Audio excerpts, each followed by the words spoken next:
Case closed. The conservative radio morning shock jock who went from waterboarding isn't torture to this in 12 ounces and 6 seconds. Ooh, water going. All right, that's it. That's it. All right.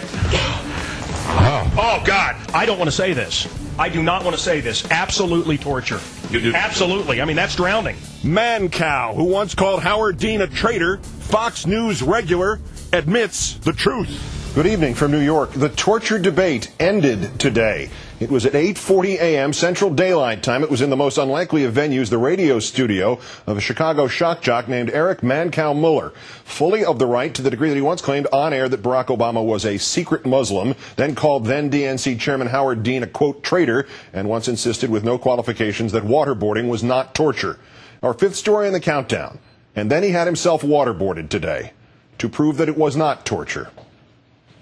How long is the average person, can they take this? About 14 seconds. 14 seconds? That's the average. 14 seconds done properly, yeah. Now, we've got to get your face covered here, all right? Here we go.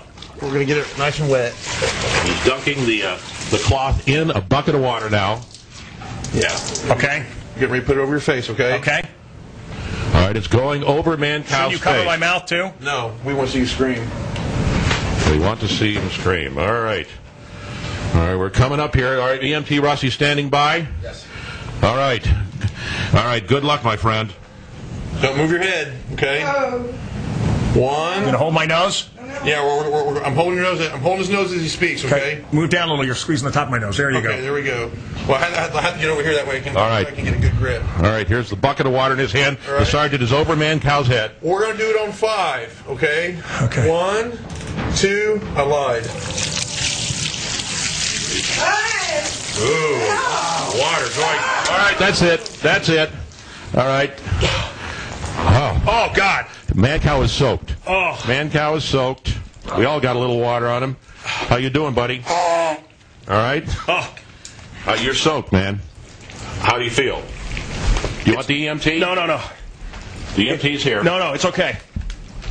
It is. Catch your breath. I'm fine. It is way worse than I thought it would be. And it is way worse than I thought it would be. And that's no joke. Would you consider that torture?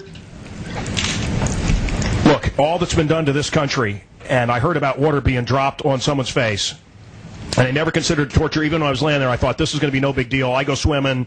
It's going to be like being in the tub. It is such an odd feeling to have water poured down your nose and your mouth with your head back. It was instantaneous. I thought I could hold out 30 seconds, 60 seconds. It was instantaneous. And I don't want to say this. I do not want to say this. Absolutely torture. You do? Absolutely. I mean, that's drowning. Absolutely torture, he says. That's drowning, he says.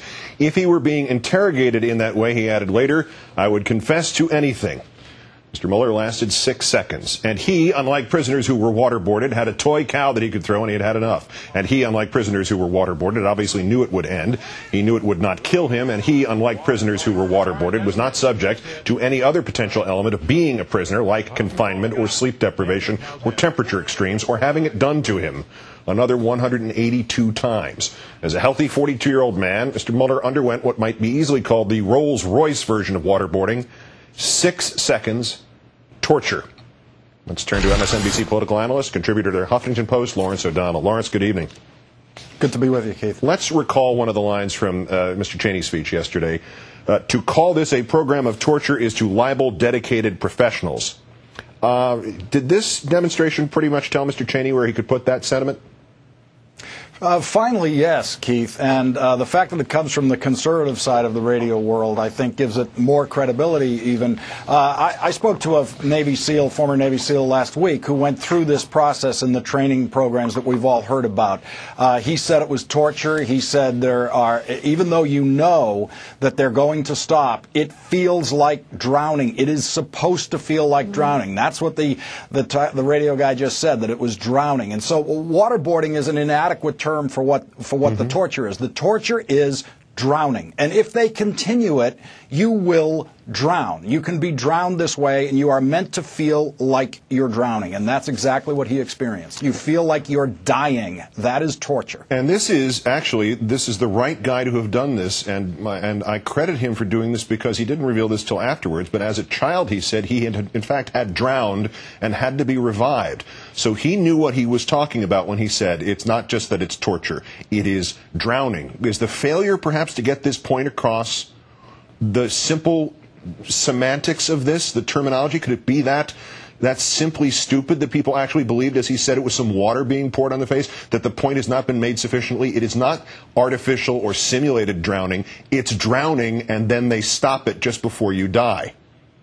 Well, this is a guy who's been listening to the debate, obviously, for the better part of a year, and had an impression that you are on a board and someone pours water on your face, and big deal. He has discovered what a big deal it is. And look, there's an account that I've read on the air at MSNBC of someone who was waterboarded in that training program that the military runs, and he said that he experienced it as torture when he went through it. He gave a very detailed account of it. And the more of this that we can see, and if Sean Hannity is ever going to step up to your challenge, it can only advance our knowledge about what this actually is. I think the key word is drowning. That's what we should be shifting the semantics to. A quick vision of the big picture, Lawrence. This will impact the debate how, do you suppose?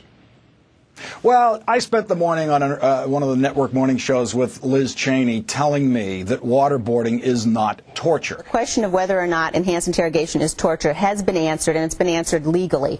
And it's not that Cheney or President Bush or anybody else believed it to be torture. The Justice Department of the United States. Lawrence, I let you go. No, waterboarding is not torture. Lawrence, are you going to let me answer here? Great. Waterboarding is not torture. It's a very and you ought to go. I would refer you to Attorney General Holder's testimony. Why has this country prosecuted people for waterboarding? Lawrence, why did we do that? Because they did a number of other things in addition to waterboarding. Which is the family line. And so it wastes a certain segment of the discussion that you have to go through that whole issue of is it or is it not torture. Of course, Cheney dictated legal memos, to the hacks, the lawyer hacks in the administration to say that this isn't torture, and that's what he's relying on when he and the Cheney family assert that it isn't. But the more of these experiments we do and the more videotape we have on them, the more that notion just disappears. And the right answer, or the right's answer to this will be what? A, he wasn't really a conservative. B, ignore it. C, oh, we never did anything that bad. Well, they will definitely try to ignore it, but if they are forced to address it, remember, Sean Hannity still tells his audience that we did indeed find weapons of mass destruction in Iraq. So there is no such thing as winning with minds like that by using things like facts. MSNBC political analyst, contributor to the Huffington Post, Lawrence O'Donnell. Great thanks. Have a great weekend. This is where I normally remind Sean Hannity that it is so many days since I took him up on his offer to be waterboarded for charity without any reply from him. But with today's development, the point is moot. Mancow Mueller had the guts to put his mouth where his mouth was, and the guts to admit he was dead wrong. As you saw, he not only said waterboarding is torture, but that it is drowning, and that he would have admitted to anything to make it stop. So the offer to the cowardish Hannity, $1,000 a second he lasted on the waterboard, is withdrawn. And to Mr. Mueller, whose station's publicity person had contacted us yesterday, saying she'd heard I'd offered $10,000 to anybody who would do what he did, you got it. $10,000 to the military family's charity of the men who did the waterboarding. The group is called Veterans of Valor. Mr. Mueller will join us on this NewsHour next week. As to Mr. Hannity, you, sir, are now unnecessary. Case closed.